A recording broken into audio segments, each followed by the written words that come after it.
শুভরাত্রি বন্ধুরা, কেমন আছে? আশা করছি তোমরা সবাই খুব ভালো আছো। আমিও ভালো আছি। তোমাদেরকে একটা জিনিস দেখাই, দাঁড়াও।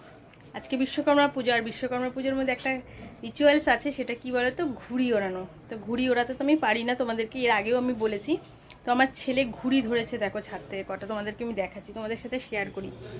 দেখো ঘুড়ি ধরেছে, দাঁড়াও দাঁড়াও, এই দেখ সব পড়ে যাচ্ছে, দেখতে পাচ্ছ? এই দেখো এতগুলো ঘুড়ি ধরেছে। কটা ঘুড়ি আছে? কটা ঘুড়ি আছে ঋষি? 26টা। 26, 26টা ঘুড়ি ধরেছে ছাদ থেকে। দেখো, কে কে ঘুড়ি ওড়াতে পারো আর কে কে পারো না কমেন্ট করে কিন্তু জানিও। আমি তো পারি না, আমি আগে থেকেই জানিয়েই দিলাম। আর এদিকে দেখো কতগুলো ঘুড়ি ধরেছে। ঘুড়ি ধরা কিন্তু একটা নেশা, বলো বন্ধুরা। তো যাই হোক, আমার ঘুড়ি ধরতে